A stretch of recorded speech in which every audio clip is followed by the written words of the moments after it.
Dance नहीं है। जो लोग इस बात को बराबर चर्चा करते हैं उनको ज्ञान होना चाहिए।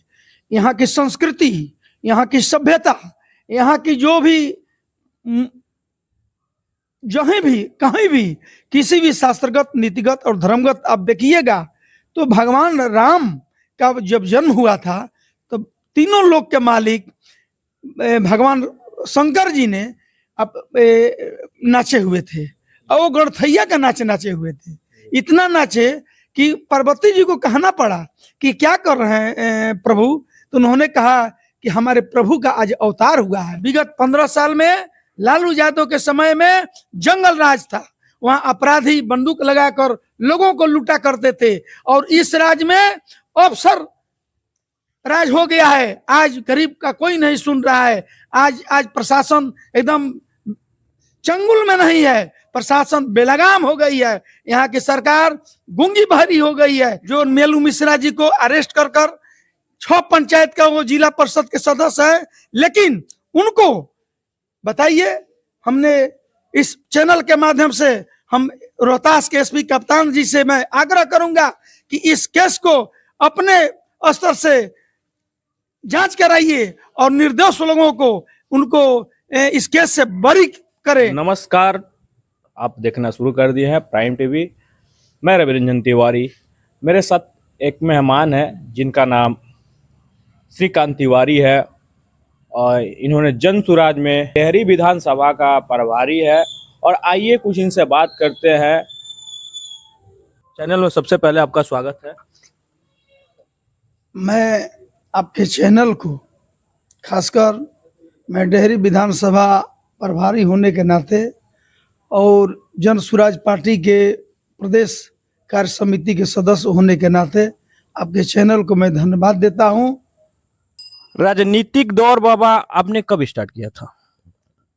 राजनीतिक दौर एक्टिव मैं 84 से, लेकिन 82 में मैं कांग्रेस के सेवा दल में ट्रेनिंग कर मैं कांग्रेस सेवा दल में था। सेवा दल कांग्रेस का एक प्रकोष्ठ कहा जाता है, तो उसी में मैं ट्रेनिंग किया। दिल्ली अधिवेशन में हम लोग भाग लिया, बम्बे लिया, इसके बाद पटना गांधी मैदान में भी हम लोग का अधिवेशन हुआ। उसमें इंदिरा जी, स्वर्गीय पूर्व प्रधानमंत्री भारत के इंदिरा जी का भी उसमें पदार्पण हुई थी। राजीव गांधी का भी पदार्पण हुआ था। अभी जन सुराज पार्टी को सिंबल स्कूल का बैग मिला हुआ है, क्या कहिएगा उस पर? देखिए, जन सुराज पार्टी का स्थापना होने के बाद जो उपचुनाव 4 जगह हुआ, उस समय जो भी चुनाव आयोग का अपना जो सिस्टम होता है उसके मुताबिक उन लोगों ने सिंबल दिया। लेकिन अभी वर्तमान में जो जन सुराज पार्टी का सिंबल मिला है बस्ता, तो ये बहुत ही इस बिहार का भविष्य इसमें दिखाई देता है, क्योंकि शिक्षा ही एक ऐसा चीज है कि जो कि हर एक परिवार को सुदृढ़ बनाने के लिए एजुकेशन बहुत जरूरी है। या गरीब हो, दलित हो, आगड़ा हो, पिछड़ा हो, हिंदू हो, मुसलमान हो, ईसाई हो, सिख हो, किसी के बच्चा या बच्ची को स्कूल का बस्ता में ही अपना कॉपी किताब रखकर विद्यालय जाता है। तो सारे लोगों को ये महसूस हो रहा है कि प्रशांत जी ने जो अपने घोषणा पत्र में शिक्षा पर पुरजोर फोकस किया है, उसके चलते चुनाव आयोग ने बड़े ही ईमानदारी से ये जो चुनाव चिन्ह मिला है जन सुराज को, ये जन सुराज लोगों को बहुत ही पसंद है। प्रशांत किशोर जी अपने गृह जिला में पहली बार आए थे और उनके खुशी में उनके कार्यकर्ताओं द्वारा लौंडा डांस कराया गया, क्या कहिएगा उसमें? देखिए, प्रशांत जी जब गृह जिला में पहली बार आए हुए थे, उससे इतना लोगों में खुशी, उनके प्रति आस्था, उनके प्रति अखंडता, उनके प्रति एकता उनके प्रति सहानुभूति, उनके उनके कार्य और कलापों से लोग इतने माने इतने मग्न हो गए कि अच्छे अच्छे लोग भी गाना गाते समय नाचने लगे। ये बात नहीं है, लोग बहुत सा क्रिया करते हैं। आर्यन बाबू तो वहाँ आए हुए थे मनोरंजन के लिए, लौंडा डांस कराना क्या जरूरी होगा? लौंडा डांस नहीं है। जो लोग इस बात को बराबर चर्चा करते हैं उनको ज्ञान होना चाहिए। यहाँ की संस्कृति, यहाँ की सभ्यता, यहाँ की जो भी जहीं भी कहीं भी किसी भी शास्त्रगत, नीतिगत और धर्मगत आप देखिएगा तो भगवान राम का जब जन्म हुआ था तो तीनों लोक के मालिक भगवान शंकर जी ने नाचे हुए थे और वो गणथैया का नाचे हुए थे। इतना नाचे कि पार्वती जी को कहना पड़ा कि क्या कर रहे हैं प्रभु, तो उन्होंने कहा कि हमारे प्रभु का आज अवतार हुआ है।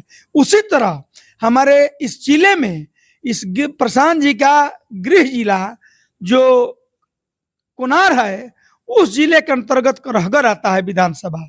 उस विधानसभा में उनकी बिहार बदलाव जो सभा हुई, उसमें सारे जनमानस, पूरे जिले के लोग इतने खुशी अपने आप को जाहिर किए कि अपने आप काबू नहीं कर पाए, सब लोग नाचने लगे। ऐसा बात नहीं कि वहां लौंडा नाच हो रहा है और वहां नाच हो रहा है, ऐसा बात नहीं है। अर्जन बाबू भी एक शास्त्रीय संगीत के बहुत अच्छे भोजपुरी के गायक हैं, उनको मैं इस चैनल के माध्यम से धन्यवाद देता हूं। और जो भी हुआ, ये लोग गलत मानसिकता के जो लोग हैं, जो कि आज तक टिप्पणी करने में विश्वास रखते हैं, उन लोगों ने मैं चेतावनी देता हूं कि थोड़ा औकात में रहकर अपने वाणी को संयम में रहकर कहीं प्रचार करें, और नहीं तो जन सूरज आपको माफ करने नहीं जा रहा है। जो करहगर विधानसभा में जन स्वराज की सभा हुई थी, उस सभा से विपक्षों पे कितनी प्रभाव पड़ी है? आपको तिवारी जी मैं एक बात बताना चाहता हूं कि प्रशांत किशोर का जो मेहनत जो आज विगत दिनों में भारत के महान राजनीति के रणनीतिकार और जन स्वराज पार्टी के सूत्रधार आदरणीय प्रशांत किशोर जी ने विगत 2-3 साल से उन्होंने जो मेहनत कर और लोगों से रूबरू होकर जो स्थानीय मुद्दा और लोगों की मुद्दा, किसका घर है, कौन आदमी बेघर है, हर लोगों से उन्होंने रूबरू हुआ और ये देखा कि वाह क्या तमाशा है साहब। आजादी हुए करीब 75-77 साल हो गई और बिहार की ये दुर्दशा है। उन्होंने कसम खाया और संकल्प लिया कि मेरे जैसा आदमी, इस मिट्टी में मेरा भी पैदाइशी, इसी बिहार के मिट्टी में मेरी पैदाइशी है और इस बिहार की जो दुर्दशा है, इस व्यवस्था को मैं जब से नहीं बदल दूंगा, मैं पीछे नहीं हटूंगा। मेरे जीवन का सारा संसाधन खत्म हो जाएगा, फिर भी मैं बिहार की व्यवस्था बदल कर ही रहूंगा।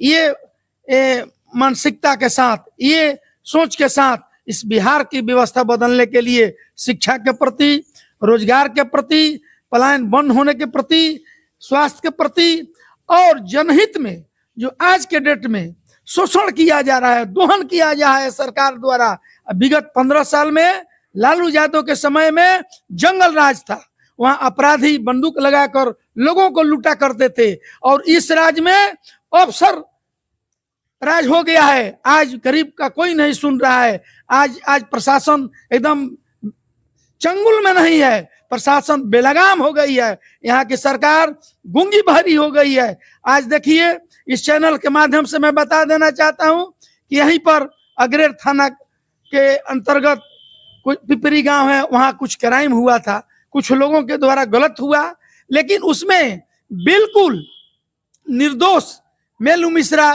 जो नोखा पश्चिमी के जिला पार्षद कर्मठ आदमी, उनके घर पर पुलिस जाकर उनको अरेस्ट कर उनके सारे परिवार को मारपीट कर ध्वस्त कर दी है और जेल में भी डाल दी है। इस चैनल के माध्यम से मैं पुलिस प्रशासन को भी निंदा करूंगा कि कहीं भी घटनास्थल का जांच बिना किए हुए किसी की अरेस्टिंग नहीं होनी चाहिए। ये मानवता के खिलाफ है। ये व्यवस्था के खिलाफ है। इसी व्यवस्था को सुदृढ़ करने के लिए, इसी व्यवस्था को अच्छा करने के लिए हम लोग आज हर एक लोगों से ये बात कहते हैं कि ये जो यहाँ की पुलिस प्रशासन है, यहाँ की जो अफसर राज है, यहाँ की जो प्रशासन है जो बेलगाम हो गई है, इसको सुधारने के लिए, इस व्यवस्था को सुदृढ़ करने के लिए हम लोग जन सुराज के माध्यम से हर गांव में प्रचार कर रहे हैं, प्रसार कर रहे हैं। आज जो मेलू मिश्रा जी को अरेस्ट कर 6 पंचायत का वो जिला परिषद के सदस्य है, लेकिन उनको बताइए, हमने इस चैनल के माध्यम से हम रोहतास के एसपी कप्तान जी से मैं आग्रह करूंगा कि इस केस को अपने स्तर से जांच कराइए और निर्दोष लोगों को उनको इस केस से बरी करें। यही हमारा जन सुराज के एक पदाधिकारी होने के नाते मैं अपना सुझाव दे रहा हूं, मैं अपना सलाह दे रहा हूं। जन सुराज के प्रदेश अध्यक्ष मनोज भारती और जन सुराज के कई नेता और कई कार्यकर्ताओं द्वारा बिहार के स्वास्थ्य मंत्री मंगल पांडे के आवास के सामने धरना प्रदर्शन किया गया। एक 9 वर्षीय बच्ची के साथ दुष्कर्म हुआ था और जन सुराज के नेता और कार्यकर्ताओं को एक बेरहमी तरीके से घसीट करके पुलिस के द्वारा ले जाया जा रहा है। इस पे क्या कहिएगा? इस चैनल के माध्यम से इस सरकार को मैं कहना चाहता हूं कि जिसकी सरकार होती है उसी के अधीनस्थ सारे लोग होते हैं। यह सरकार अराजकता से भरी पूरी हो या उसके कुछ ऐसे कारनामे से घिरी हो, इसके चलते आज जो मंगल पांडे स्वास्थ्य मंत्री हैं बिहार सरकार में, कहीं भी मुजफ्फरपुर में जो कांड हुआ उस बच्ची के साथ, दलित बच्ची के साथ, उसके साथ भी वो बच्ची जब यहाँ गला रेता भी गया, उसके साथ दुष्कर्म भी किया गया, गला रेता गया। जब हॉस्पिटल में आई PMCH, वहाँ 7-8 घंटा उसको बेड नहीं मिला, जिसके डॉक्टर के लापरवाही के चलते उस लड़की की मृत्यु हो जाती है। क्या संज्ञान नहीं लेना चाहिए? सरकार को संज्ञान नहीं लेना चाहिए? इसके विरोध में, मंगल पांडे के विरोध में जब जन सुराज रोड पर आकर अपना बात को रखती है तो उस पर पुलिस प्रशासन का आप लोग क्या कर रहे हैं? आप लोग डरवा रहे हैं। और वहां पर जो महिला है, वहां महिला को मारा जाता है, कॉलर पकड़ा जाता है कार्यकर्ताओं को। बताइए, मनोज भारती हमारे सम्मानीय आदरणीय वो भी जो जन सुराज के अध्यक्ष हैं, मनोज भारती जी ISF होकर रिटायर के 4 कंट्री में वो राजदूत रह चुके हैं और उनके साथ बेरहमी से उनके साथ बदसलूकी किया गया। ये बहुत निंदनीय विषय है। महिलाओं को पकड़ने के लिए जेंट्स पुलिस को बुलाना पड़ा, महिला पुलिस वहां एक भी नहीं थी। नीतीश सरकार में महिला कांस्टेबल की कहीं कमी नहीं है, लेकिन ये जानबूझकर पुलिस की इतनी अपने रोब जमाने के लिए, अपना धौस जमाने के लिए प्रशासन ने उस महिला के साथ पुरुष कांस्टेबल जो है उसको मरा है। इसलिए हम लोग उसका चारों तरफ से निंदा कर रहे हैं प्रशासन को और नीतीश कुमार के गवर्नमेंट को। बाबा ने बताया कि जो नीतीश कुमार की सरकारें हैं वो कहीं ना कहीं दूसरे के हाथों में चल रही है। यहाँ प्रशासनिक व्यवस्था जो है वो भ्रष्ट हो चुका है और तानाशाही राज चल रहा है। ऐसे ही तमाम खबरों के साथ बने रहने के लिए प्राइम टीवी को सब्सक्राइब करिए। धन्यवाद।